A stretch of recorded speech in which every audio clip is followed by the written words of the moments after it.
상처받지 않을 권리가 있습니다. 안녕하세요. 필름포럼 대표 성현 목사입니다.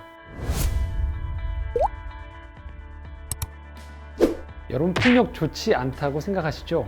보통 폭력하면 조폭이나 어떤 테러 집단이 벌이는 일 정도로 생각이 쉬운데, 사실 일상 가운데에서 이 폭력은 상당히 많은, 빈번하게 발생하는 일이거든요. 그런데 그 중에서도 가장 과소평가되는 폭력이 있습니다. 다름 아닌 감정폭력입니다. 세상에서 가장 과소평가되는 폭력.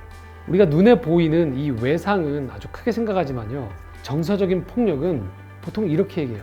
뭘 그런 걸 가지고 나도 그랬어 라고 그렇게 생각이 쉽다는 거죠. 문제는 내가 누군가에게 그렇게 무시를 당하거나 정서적인 폭행을 당했을 때는요, 자기를 화나게 한 사람에게 분노를 드러내는 게 아니고 안타깝게도 좀 더 손쉬운 희생자를 찾아서 화를 내는 경우가 많다는 거예요. 분노를 유발한 사람이 피해를 입는 경우는 드물다는 거죠.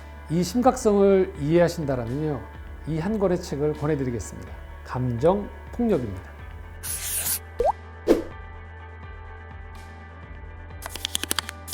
자, 이 책의 저자는요, 베르너 바르테스입니다. 별명이 있어요. 의사들이 가장 싫어하는 작가다라는. 본인 스스로가 독일 프라이부르크 대학 병원에서 의사로 일했던 경험이 있는 분이에요. 하지만 환자를 고객으로만 대하는 의료계의 환멸을 느껴서 나와서 이 의료계의 잘못된 관행을 고발하는 여러 글들을 쓰기 시작했던 거죠. 당연히 의료계가 좋아할 리가 없죠. 국내에도 이분의 책이 몇 권이 번역되어 있습니다. 대표적인 책이 행복의학이라는 책이고요. 몇 권의 책들이 더 있습니다.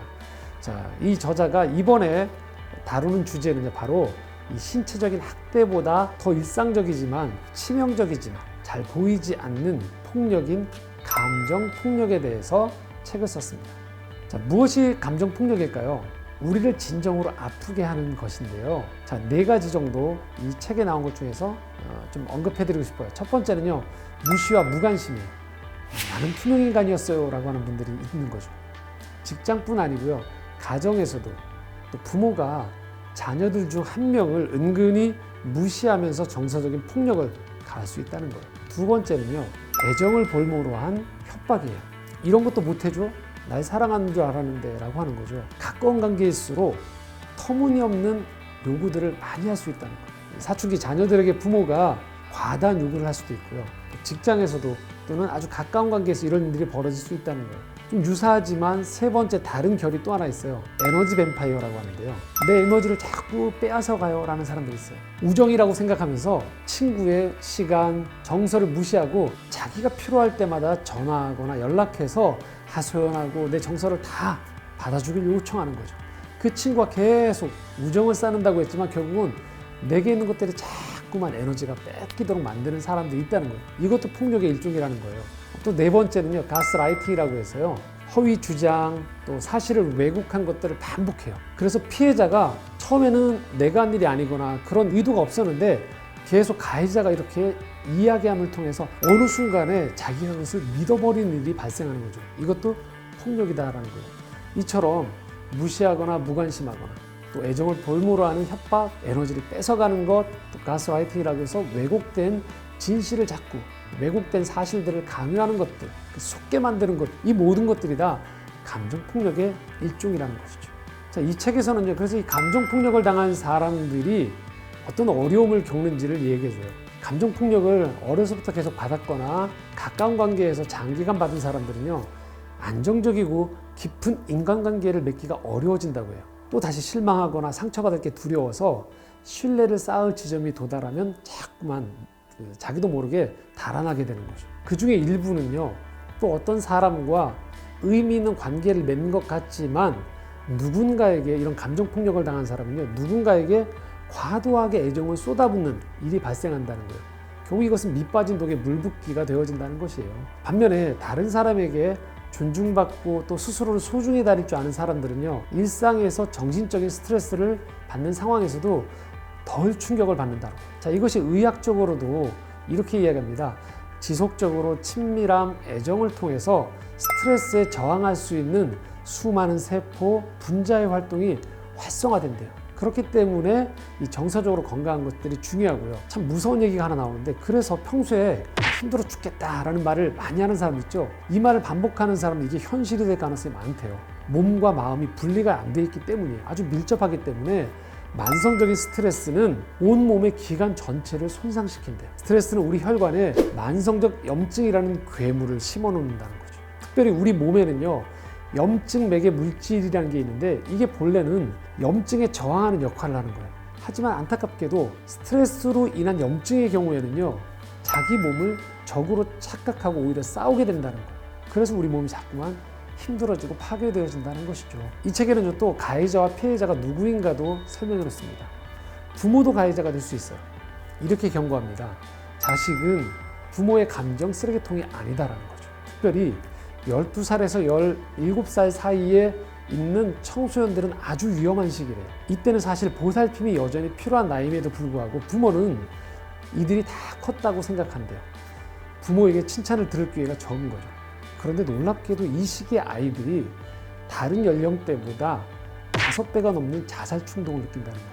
아주 위험한 시기인 거죠. 특별히 그래서 이 시기에 더욱더 부모는 감정 폭력을 하지 않도록 주의할 필요가 있다는 거예요. 연인 관계에서도 이런 일들이 벌어진다는 거죠. 애정 관계는 평등하지 않을 때가 많거든요. 한쪽으로 기울어진 이 애정의 크기는 상대방에게 약점이 될 수 있어요. 이 약점이나 의존도를 악용하기 시작할 때 지속적으로 정서적인 학대 이런 것들이 발생할 위험이 커진다는 거죠. 또 회사에서도, 군대나 스포츠계에서도, 그리고 의료계에서도 이런 일이 벌어질 수 있다는 거예요. 특별히 이렇게 얘기해요. 의사도 상처를 줄 수 있다는 거예요. 내가 치료받으러 가는데 의사에게 상처받는 경우 경험해 보셨죠? 그런 경우들. 환자는 사실 두려움에 떨고 있거든요.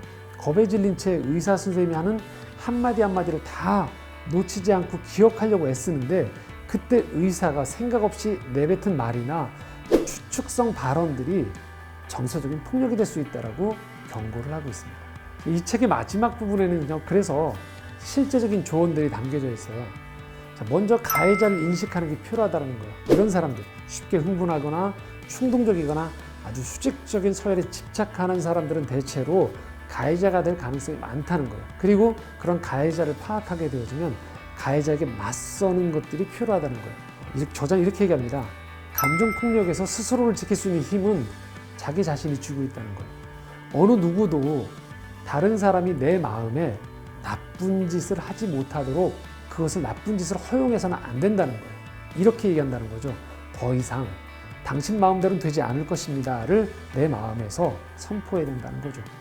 하지만 이 심리적인 외상 스트레스가 나에게 다가왔다라면, 장기간 또 어려서부터 이런 것들이 발생했고 그건 내게 누적되어 있다라면 그냥 의지만, 노력만 가지고 하지 마시고요. 반드시 치료받을 것을 또 권하고 있습니다. 이 책에서는 사실 서두에 미리 이렇게 얘기하고 있습니다. 감정에 폭력이란 단어를 붙이는 게 맞을까? 보통은 정서적인 장애, 정서적 억압 정도로 표현하는 게 적합하지 않을까? 저자가 모르는 바가 아닌데요. 의도적으로 이 표현을 썼다는 거예요. 폭력의 심각성을 우리가 경시할 수 있기 때문에 감정 폭력이라는 단어를 쓰고 있다고 이야기합니다. 사실 이런 누군가에게 폭력을 행사한다는 것은 자기가 힘을 가지고 있을 때, 그것이 있다라고, 영향력이 있다라고 생각할 때 벌어지는 일이거든요. 우리가 기억할 말씀이 있죠. 마가복음 10장 45절에 이렇게 주님께서 말씀하십니다. 인자가 온 것은 섬김을 받으려 함이 아니라 도리어 섬기려 왔다라고 표현하고 계세요. 힘을 가진 사람이 이 기독교적인 말씀의 중심에서는 이렇게 표현하고 있는 거예요. 섬긴다라는 거예요. 그것을 가지고 억압하고 통제하고 간섭하는 방식이 아니고요. 돌보고 나누고 사랑하는 관계로 나아가는 것. 자, 우리에게 어떻게 하면 내게 있는 힘 또는 지위, 영향력들을 선용할 수 있을까? 혹시 나는 이런 면에 있어서 내가 지속적으로 폭력을 당하고 있음에도 불구하고 그냥 뭐 그런 거지 뭐라고 하면서 이걸 너무 간과하셨던 분들이 혹시 안 계신가요? 이 책 한번 읽어보시기 권합니다.